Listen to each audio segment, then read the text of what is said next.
Maayong buntag sa tanan, another day, another sharing na punta with Kuya Nico. Before we begin, join me in a short prayer.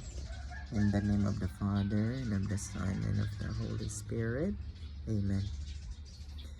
Hail Mary, full of grace, the Lord is with you. Blessed are you among women, and blessed is the fruit of thy womb, Jesus.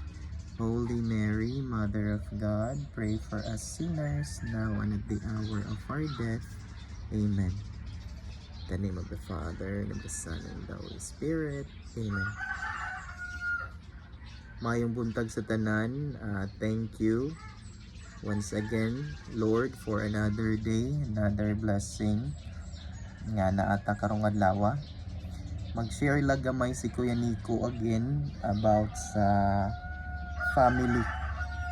pamilya na punta, no? I do believe it's very important nga makita nato ang plano sa Ginoo about sa pamilya. Nga number one, the Lord want us to realize nga God Himself, ang atong Ginoo mismo, is a family. It's a community. No, our God is not alone. Rather, He is one God in three divine persons. Si God the Father, si God the Son, or si God the Holy Spirit. Okay? Munang in His plan of salvation, when God revealed Himself, it was in a setting within a family. Si Kristo gipanganak diya sa usa ka pamilya. Ang ginatawag nato nga Holy Family. Si Saint Joseph, si Mama Mary, and si Baby Jesus. God became man and dwelt among us. The Word became flesh and dwelt among us. Kaya pwede man any ways, any manner na mag-reveal si Lord sa iyang kaugalingon, no? But He chooses it in a very setup of a family. So kung ang Ginoo is a community, a family itself, si God the Father, God the Son, the Holy Spirit, they are perfect, they are the model dapat sa pamilya din sa kalibutan, which is visibly, materially reflected in the Holy Family of Jesus, Mary, and Joseph. Now sa atong pamilya din sa kalibutan, as we all know, dili gyud in taon ta perfect. No, well, there is no such thing as a perfect family.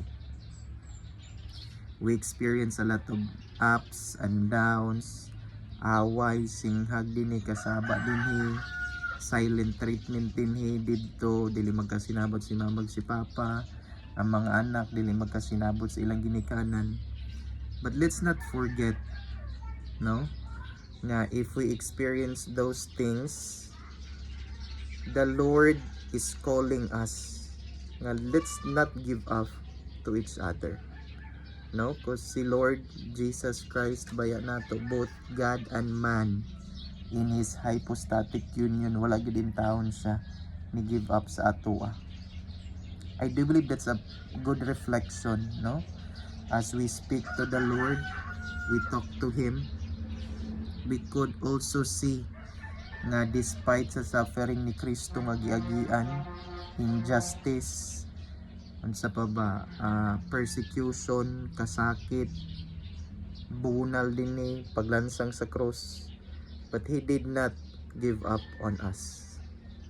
Therefore, if ma-realize nato nang gibuhat na ni Lord sa atoa, I do believe that should be our mentality and our approach within the setup of our families. Dili perfect, walay perfect, away din ni away dito, but let's try our best to reconcile with each other, no? Pag-istorya ta, bahalag lisod, bahalag sakit, i-approach natong each other. Let's say sorry, let's say thank you, let's say I love you, let's say it's my fault, please forgive me. Because remember, as we all know, that God is a God of peace, our God is a God of love, and our Lord Jesus Christ is the Prince and the King of Peace. So let's reconcile with each other. Let's love each other within our family. Let's pray together, as we all know that a family that prays together stays together. Thank you so much, and God bless.